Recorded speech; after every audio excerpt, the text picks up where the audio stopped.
right, here we are.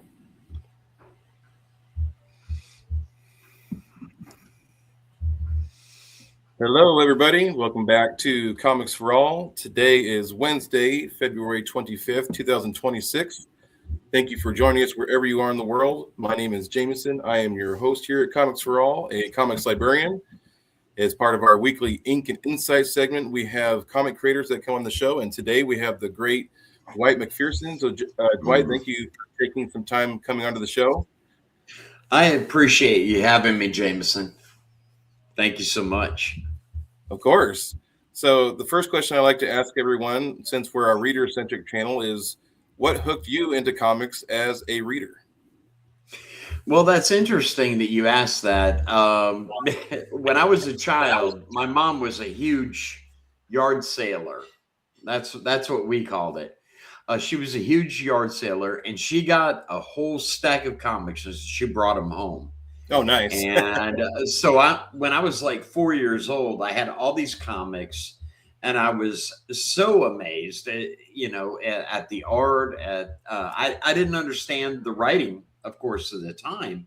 Right. But it's funny because years later, my mom said, Dwight, you live in a fantasy world. And I'm like, Mom, you got me like these old Superman comics from like the 60s. What did you expect? I mean, you made me, in other words. So as I got older, I was able to read the comics and just really, I loved them. I mean, I loved them. I can remember writing on my comics, drawing on my comics, and my dad giving me a spanking for it. And I was at Heroes Con with my dad, and they were like, "Can you sign your can you sign this for me?" And I looked at my dad and I said, "See, I was just practicing for the future, So that was kind of funny. Turn of events. Yeah, no kidding. Yeah. So another follow-up I like to ask, a general question, but a good one, is when did you have the realization for yourself that you wanted to be, creative in that sense and be part of the comics community? Well, I would say that after I read Swamp Thing Annual #2, Alan Moore, Steve Bissette, John Toddleben, that was a super team. I read that issue, where they travel to the underworld, which is like such a parallel of the Greek myths. And I said, I want to do this. I want to write these. I want to write comics. So really, that was the point for me. And I was able to do that in high school with my good friend J.S. Earls. Yeah, we actually produced a comic book that was available for purchase at Jeppy's Comic World in Clearwater, Florida. And it's funny because Steve Jeppy went on to found Diamond. Yes. So, and he was in the early stages then. So he bought these comics from us and, sold them. I don't know if he actually sold them, but he really helped some budding comic creators, move on and become creators. So God bless Steve Jeppy. That's fantastic. So again, being a reader-centric channel, another question I like to ask when people come on is there something you've read recently-ish, that's really stuck with you? Can be major, indie, your own work, or something you'd like to shout out of another creator friend? I would like to give a shout out to my dear beloved friend, David Hartman. Ooh, there we go. He just had a Kickstarter for Monster Drive-In, and this is fabulous. I mean, this is like going back to the 70s, reading the great Steve Gerber and Roy Thomas books. Oh, yeah. But it's also Splatterhouse, and he does retro ads in this book that, look at this. I mean, it takes you back to the good old days, It does. So this is fantastic. If you go to sideshowmonkey.com, you can get a copy and you will love it. I promise you. David Hartman does art for like Rob Zombie. He's worked with Steve Niles. I mean, he is fabulous. In the Phantasm world, they know him well because he was actually he produced the last Phantasm movies. So, Hey, yeah, he is top notch. love that. So, for Yeah. the viewers out there who haven't met you before or come across your work, how do you introduce yourself as a creator in the comics world, and what is your imprint, Hocus Pocus Comics, all about? Well, I would say that I've been in the industry since 2005. My first comic, Dead Men Tell No Tales, I mean, blew the publisher's numbers, out of the water. Yeah. So I had a cover by Ben Templesmith, who I had met through 30 Days a Night, who's also a good friend. It did exceptionally well, and that set my course as far as creating.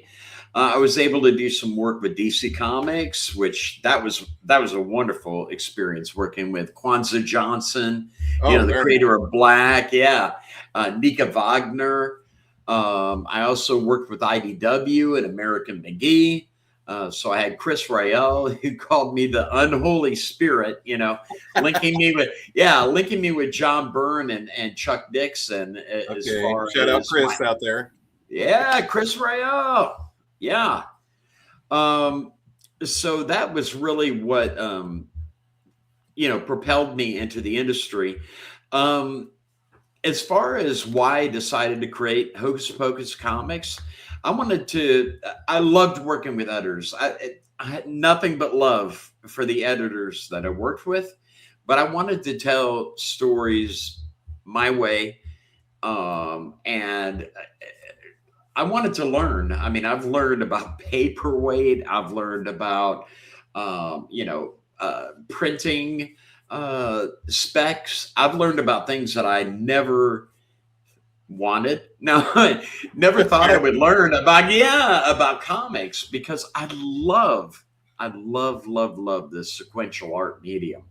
I can't get away from it. I've tried so hard to get away from it, but I love comics. I love the medium. I do too. So, and that's why my wife and I decided to make our own imprint, so that we could do it our way. And my wife is a fabulous writer. She's actually a freelance writer for a local paper has really good, really good reception in our area. So as Excellent. far as Florida, so she's a fantastic editor, and somehow she manages to reel me in, which that's not easy. I'm telling you, being a creative person, if you find someone who really understands you and understands the process of creating and loves you anyways, oh man, that is manna from heaven, my brother. That's right. That's a great way to put it, actually. And for the viewers out there in the chat, I put Hocus Pocus, your guys' website out there, so you can go check out their website. Thank you. I will also put the chat in here just a moment, the Kickstarter link for the box, which is currently ongoing. Yes. Dwight, how are you feeling about the campaign? I did see it reached its minimum goal, but how are you feeling about the campaign as of now? Well, it's sometimes when you're doing a Kickstarter campaign, you feel like the guy's sitting on the curb saying, we'll work for food. Mm-hmm. But it hasn't reached what I would like. But I will say this: those who do buy the book and who do support the book and read the book, they're in for a real treat. I mean, I'm channeling like my inner, Len Wein and Roy Thomas and Steve Gerber and Jack Olek, Marv Wolfman. I mean, I grew up on the, I'm going to betray myself here with my age, but I mean, I grew up in the 70s when horror comics were like the thing. Boom. That was it, So, I grew up on Morbius and Man-Thing and, the Monster of Frankenstein, which didn't last so long. Tomb of Dracula. I mean, I wonder if comic fans really realize it. That's where Marv Wolfman really, found his stride. I love Teen Titans. I loved Teen Titans in the 80s. I mean, good Lord, Isn't that also Blade's first appearance was in Tomb of Dracula? Yes, Yes. yes, absolutely, and that was Marv Wolfman. Yep. So, oh gosh, don't get me started on Blade. I mean, I love that's my favorite superhero movie. I think still I got to this day. Yeah, I the got. Blade omnibus with the Tomb of Dracula cover. Yeah, I've actually got it back here. You can't see it, but oh, that is just classic. Don't you love it? Dracula is like, oh, take this, worms. I love it, and I actually wrote Dracula that way in the box, which There we we'll go. talk about later. I love that. Like he's so arrogant, that you love it. And for those out there, the box, calls itself a horror mystery graphic novel for monster lovers, like you mentioned, the Bronze Age horror movies. Are there any specific comics, films, or you mentioned some creators that you're kind of channeling into this? Yeah, I mean, I love the Universal monsters, but for me growing up, I mean, the Hammer horror films, I mean, they were the stuff of nightmares for me. Yes. So I really wanted to channel that Hammer horror vibe, but also take from what I love so much about especially the Marvel. The Marvel horror comics were fantastic. They Monsters Unleashed, Man Thing, Werewolf by Night. I really wanted to express my love. I mean, if you look at this page here, I mean, that's our Wolfman wolfing out, Mm-hmm. and I just really think that Rob Richardson really captures what I was going for as far as the horror, the classic Marvel monster horror vibe. Oh yeah, absolutely. Oh gosh, like the Werewolf by Night, special that Marvel produced. I haven't seen it yet. I want to watch it. I haven't seen it though. Chef kiss.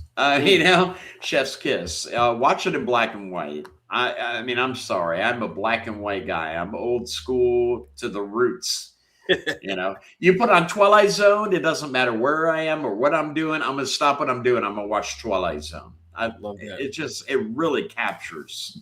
Well, it pulls you in almost every time. It does. Oh, it does. I mean, every New Year's, my wife and I, we are sitting there glued to the TV. It gets harder as you get older, though. You know what I mean? You kind of doze off and you wake up and you're like, what episode is on, Yeah. But we do our best to actually watch the whole marathon. So that's fair.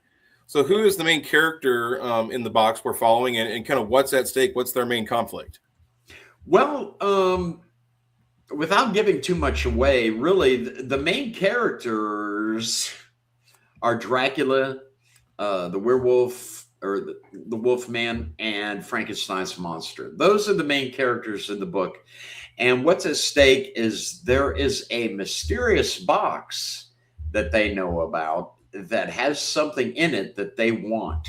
They are willing to risk death and worse in order to possess what is inside this box. Mm-hmm. And when the world's richest man dies, he sends out an invite to these three and says, hey, if you want to have the box, meet at this place. And they meet at a train station.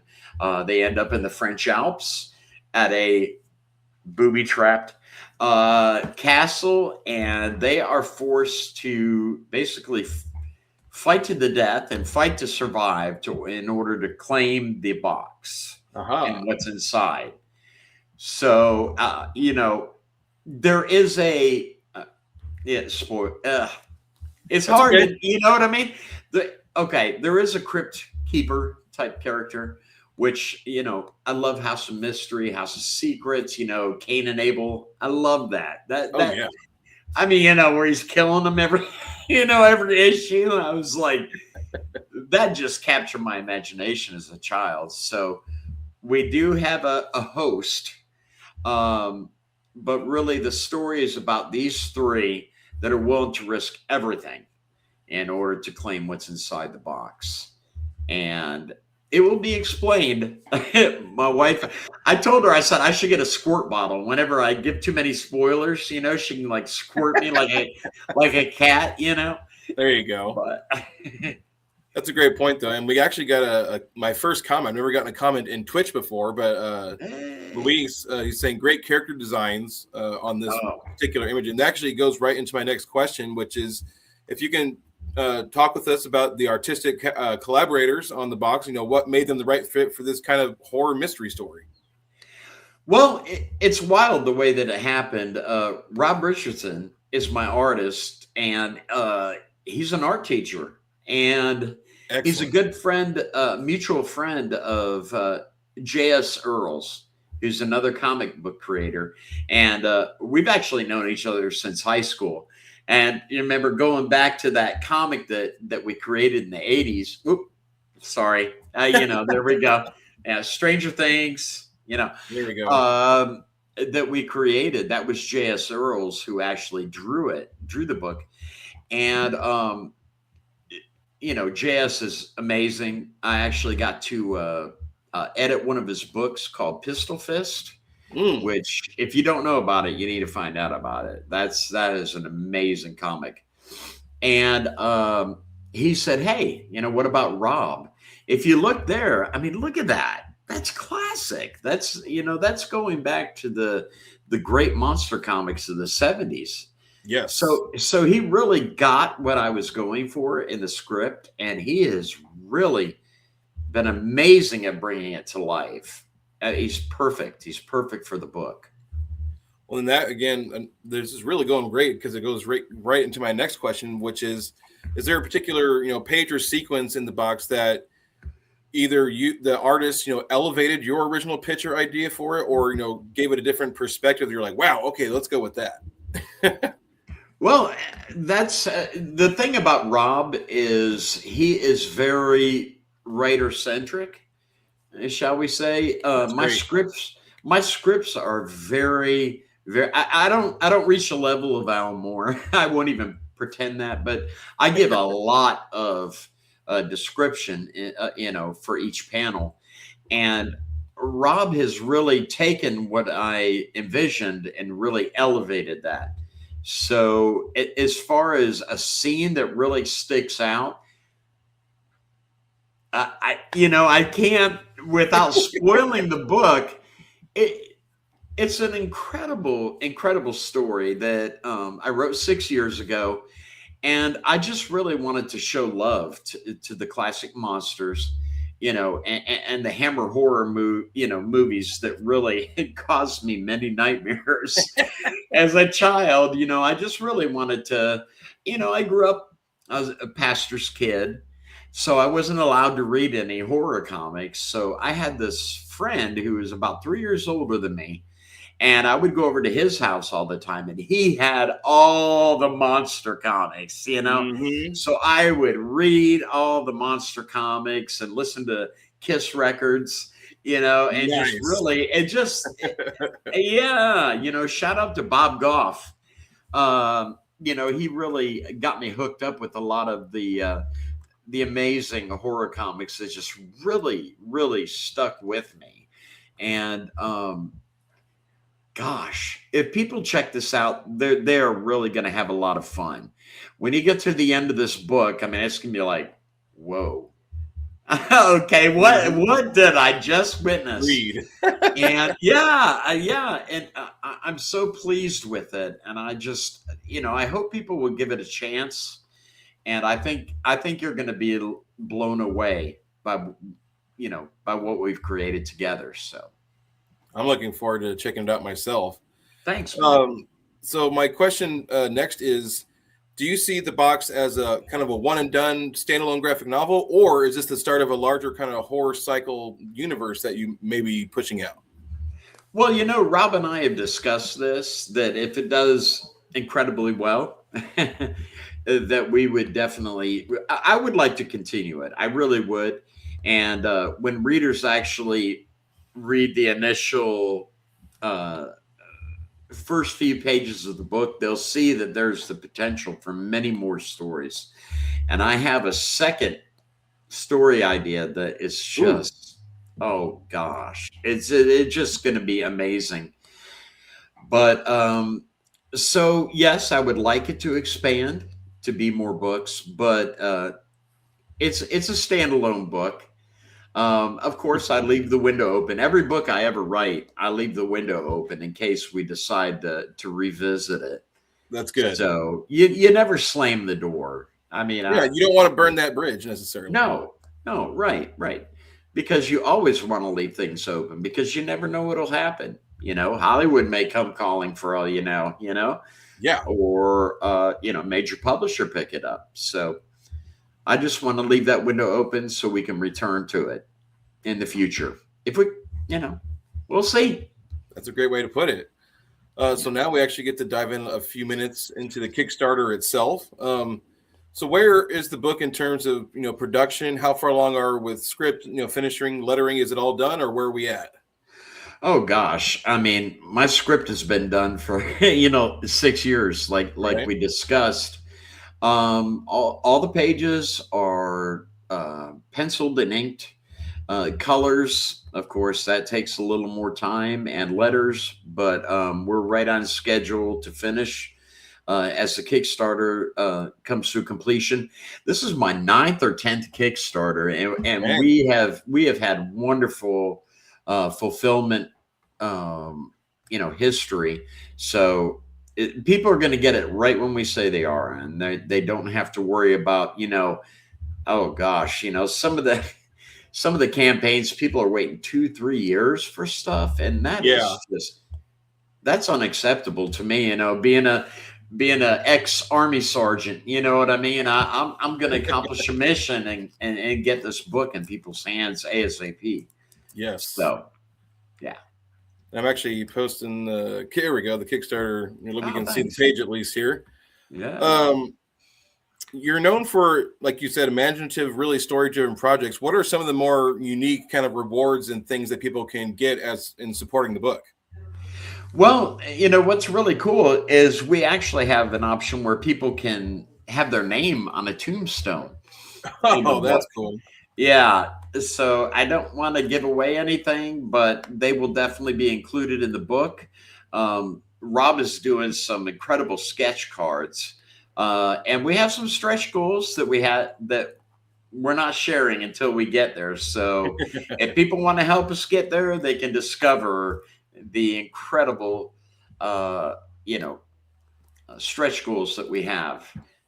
But we're not, you know, our lips are sealed, if you will. That's fair.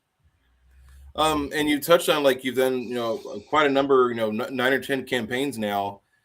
What Yes. can you share about past campaigns that you've learned along the way that you're working on and applying to this particular Kickstarter? It's hard because Kickstarter has really changed since my first campaign. My Yeah, first campaign, to be honest, did not make it. And,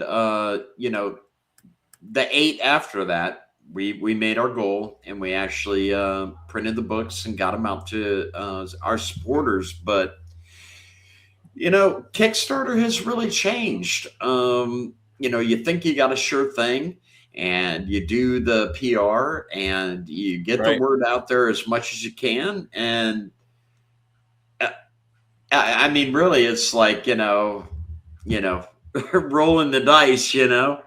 Um, so it's that's a hard question to answer. It It just is. seems like everything is going through changes. I know that Zoop and Backer Kit have come up. Uh, you know, People are one day they're against this platform and this platform is good and everything is like, you know what I mean? Yeah, It's like it's hard to keep up with the changes because the changes are it is. occurring so fast that it's hard to Oh determine. man. It's harder to figure out, like, what are the core things to, like, maintain and control in terms of getting your content out there, but not spending so much time doing that it's taking away from the creative sense, in a sense too. Right. And so much of the writer's job nowadays is PR. Yes. I mean, I could get so much more writing done if I didn't have to spend so much time on PR. But I'm not complaining. I love readers. I mean, God bless them. You know, Oh, they me have too. As a really been librarian. great to me. Yeah, they have been great to us over our time in comics since 2005. Like I said, it's been a minute. Um, but And this it interior art is ridiculous.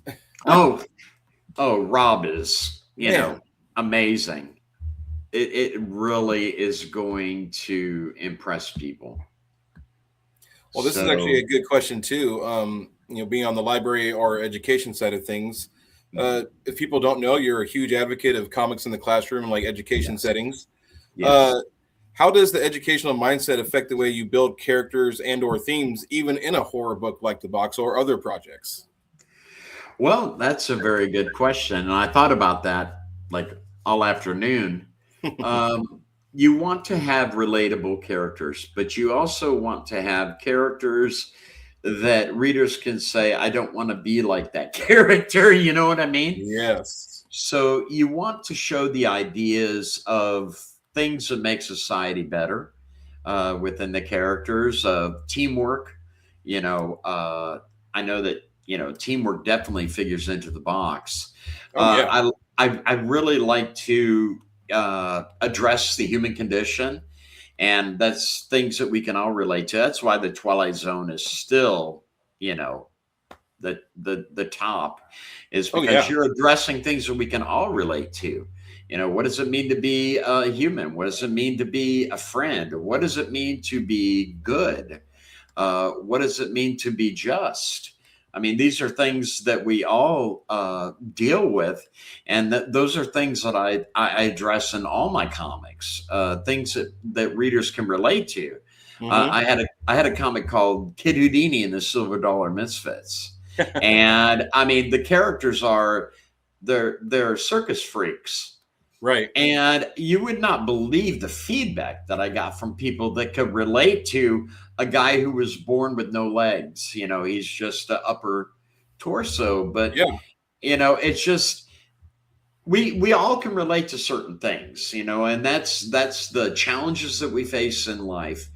There's challenges we all face as humans, but how do we deal with them? How do we conquer them? How do we take something that limits us and not let it limit us and actually push the boundaries and go beyond social expectations and go Right. beyond what even we think we're capable of? I'll never forget, man. I was going up Heartbreak, at Fort Knox, Kentucky in basic training. I did things I never dreamed. I did a 24-mile road march uphill, basically. Oh. Whew. And you know what I mean? I didn't think I could Yeah. do that, but I did it, and that just shows the strength, of humanity to be able to push the boundaries and to not be limited by, our particular circumstances, but to excel and to be great and to be good. So that's really what I try to really stress. Don't be limited, and don't let people tell you that you can't do something. Oh man, that's my biggest motivator is people tell me you can't do it. You tell me I can't do something, oh, I'm going to do it, and I'm going to do it in such a way that it will stick with you forever. That's right. And that's the way that I attack life. I So, love that. And you thanks. mentioned and you mentioned when we were talking about the founding of Hocus Pocus and how it's a family operation with you at Rebecca at the helm. Uh, what do you consider, like, are there like themes or tones to kind of what the phrase I wrote down was the house flavor of a Hocus Pocus comic book? Is there tones or underlying themes that are kind of connecting everything, or does kind of each title stand on its own within your own imprint? That is a very good question. I would say the thing that binds them all is that in my universe, imagination is magic. Yes. Okay, it is something that is a spark within all of us. The power of imagination. Um, that definitely runs through all of our books. Okay. I know like Tolkien had his approach to magic, and you know other authors have had their approach. My approach to magic is that we all have the potential to create magic, because we all have a god-given imagination that we can use to create sub-creators, as Tolkien would say. So that runs all through our books, as well as mystery, adventure. I mean, man, I grew up on like Hardy Boys, and you know what I mean, Goonies, all that amazing stuff that really just stretches your imagination. And I'm so thankful for the upbringing that I have. So I would say the flavor is mystery, action, magic, uh, monsters, you know. Um, but yeah, that's it. And I'm in. yeah, I mean, I just I draw from what I know, and what I love. And I know that I'm a little bit older than, most creators out there, but that just means I have more to draw from, Yes. really, because I love reading. I'm a huge literature nerd. I love classic literature. I try to bring history as well into my books. There you go. And they'll see that. My good friend Chris Sempner, he's the curator of the Poe Museum. He said, about my work, that you just may learn something on the way. And if I could teach somebody something, or have someone check out who was Harry Houdini, or who was Edgar Allan Poe, and the person, we read the stories and everybody thinks, oh, well, he was just a horror writer. No, he wasn't. Yeah. Poe was so much more than that. And I really connected with the person of Poe. I was able to go to the Bronx and actually visit the cottage where he lived with his wife when she died. And that's actually the setting of my book, The Imaginary Voyages of Edgar Allan Poe. I felt such a connection with him, and I feel that I can really understand how he felt. He didn't feel, the literati did not accept him. Mhm. I definitely can identify with that. The mainstream didn't accept him. So, and I can identify with that also. Anytime that you approach something from a different kind of angle, you're not always going to meet with the great, rousing success. Mhm. In fact, Poe was a pauper to the end.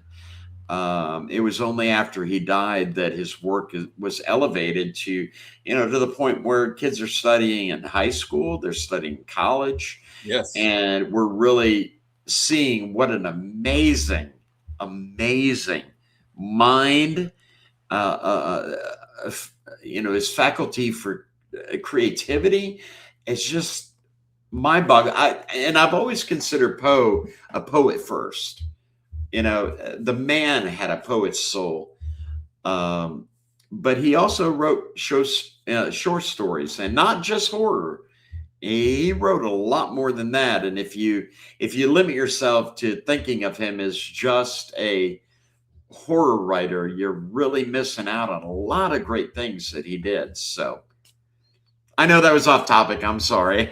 No, I was going to say that's actually a great tangent. And if you are interested in any of those things, go to your public library. So, Oh God, yes. Yeah. my next question is actually a really good question. As someone who's been in the creative community now for quite a while, what is a memorable or kind of a cool fan or a reader experience that has happened to you? Someone gave you a different perspective on it, or a family loved your stuff, kind of something along those lines, if you want to share. Oh my gosh, there's so many. I can remember the first year I went to Heroes Con, and I had a comic called Jim Reaper Year One. It's actually about the Grim Reaper decides to take a vacation, so he gives his nephew the job, and his nephew is a sniveling coward. But there was a dad there who said, "Hey, I'm going to buy a copy and give it to my youngest son." The next day, the whole family shows up. There's 3 sons and a dad. They're like, we would like a copy for each one of us. And I signed them, and I got a picture with the whole family. And it was just like, wow, okay, that's really cool. The choices I've made in my career have not exactly been, the expected trajectory, but I've had a lot of fun. I've had a lot of fun making comics. I love comedy. I love horror. I love literature. I love magic. As we were discussing earlier, and I want people to walk away from my books saying, wow, I need to look into some of these authors, or some further reading. Yeah, absolutely. If I can encourage people to read, man, mission accomplished. 100%. Yeah, that's all I can say about that. Yeah. So in terms of, like you mentioned, those convention appearances, what are some of your upcoming appearances in the next 6 months or so here? Well, we don't have anything in stone yet, but we are definitely open. I think of the last convention that we did, I'm sitting next to the great Steve Rude, of Nexus fame. I mean, the guy is, and right across from me is Mike Barron. Wow. If you know Nexus and Punisher, you're like, and there were kids running by us going, oh my gosh, the Weasley brothers. They were running, they just ran right past our tails. And I'm like, you're missing out on some legendary creators here. But, that aside, it's wonderful when, conventions are actually about comics. They are. I know Hollywood is really, and cosplayers, I love them. No problem with them. But when they take center stage over creators, I'm with you. That bothers me. Yeah, it's no problem being a component of the convention, but like you said, taking like the center stage over, the people making the creative art, and that should be the center. Absolutely. Yeah, you don't, when you go to a museum, you don't go to see people like modeling the Mona Lisa. You go to see the art itself. So, yeah. That's fair. That's all I'd like to say about that. Sports stuff, might say. Well, at least my next question too, at least what you can talk about. What's next for you, or other projects from other creators that you're excited for coming out this year? I've written my first novel. Oh, excellent. I have had this in my head for my entire life. I pause to say my wife has already threatened me that if I say too much that I'm in trouble. If you love small town horror, and as well as some Lovecraftian kind of cosmic horror, this book is going to be for you. Fantastic. And there she is. She's giving me the look right now. You can't see her, but she's giving me the look. Okay, that's all I can say about that. But this book is like a culmination of a lifetime of memories and reading. That's okay. That's all I can say about that. But yes, it'll be available for pre-order on April 1st, and it will actually be available on Amazon on May 1st. Oh, so even better. I'm going to be, and I tell you this, I just turned 56. So I'm putting like my whole lifetime into this book, and it is really, it's an effort of love. There you go. Blood, sweat, and tears have gone into this. Those are my favorite projects to read from people, because you can tell when they take the research seriously, they take, the tone of the story is serious. It doesn't have to be serious, but you can tell that they've put time and effort into it. And it doesn't seem like it was just written by Chat GPT, Yeah, absolutely. This has taken my whole life to write this, and I've wanted to write it for a long time, but I was, I set the time aside, and I wrote over writing is so strange, man. It's funny. You read about, all these authors, they give you tips and everything, but really what you find is that over life you find what works for you and you go with it. So as far as any set rules, that's kind of arrogant to to put that forward. So yeah. That's fair. So Dwight, where can people find you and Hocus Pocus Comics online and follow along with what you're doing? Well, the best place to find me is on hpcomics.net. And I sent you the link tree, so I know that your Substack viewers are going to be able to, to look that up and actually find out all the places. I'm on Instagram at Dwight.MacPherson. I'm on Facebook. I'm on all the socials, baby. You Excellent. just go look and you will find me. That's so true, though. You have to kind of cover all the bases at this point. You do. And like I said, it's difficult because anytime that you devote to PR or, letting people know about your work, it's time that you have to sacrifice that you're not able to work. So that's right. If you don't have $1 million PR firm working for you, you got to do what you got to do, That's right. So my last question to close us out is a fun one, but an odd one. What is your favorite snack or a meal as a go-to when you need to power yourself through some projects? Well, it's funny that you asked that because I would say Cafe du Monde. Ooh, okay. Because seriously, I used to always tell my wife, I'd say, "Oh man, today's a 3-potter," and she knew exactly what I was talking about. That means 3 pots of coffee. Okay, it's not a Harry Potter reference; it's a reference to coffee. So, a 1-potter is basically just a normal day.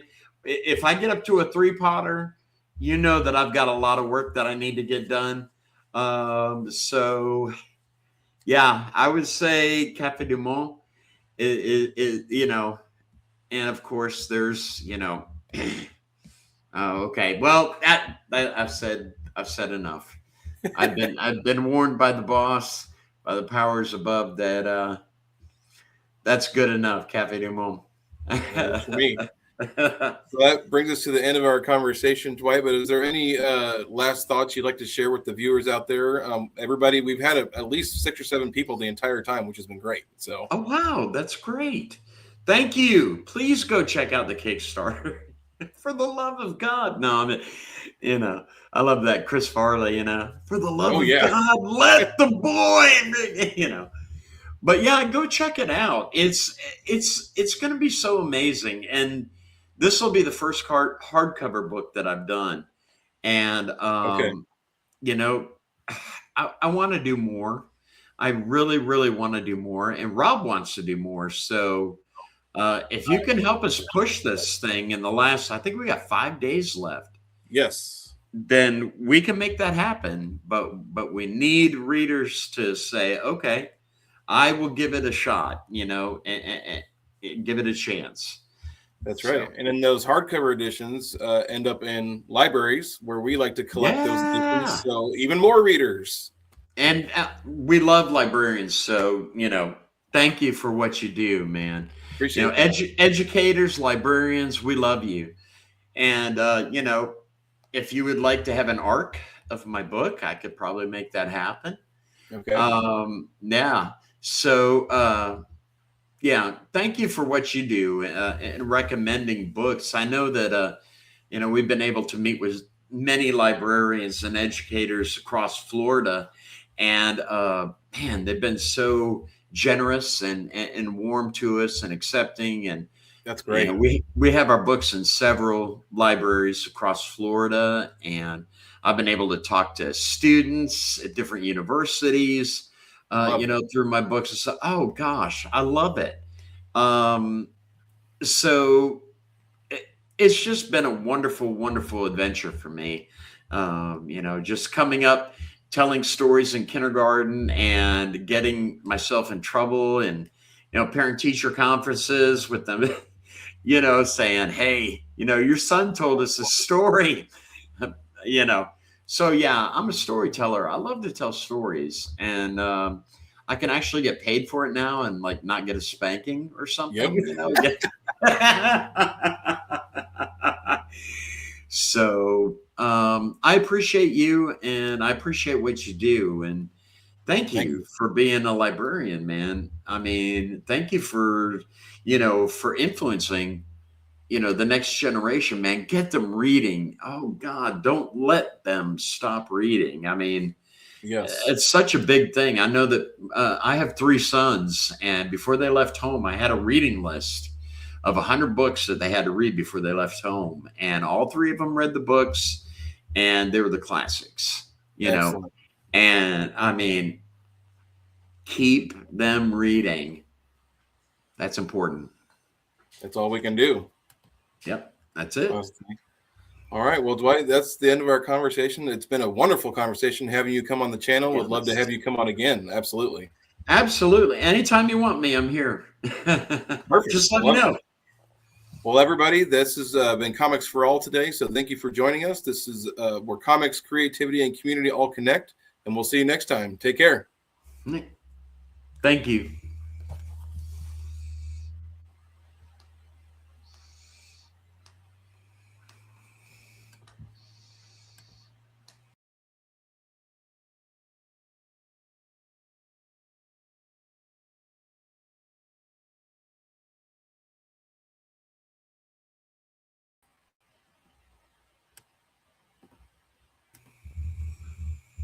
Okay, there we go.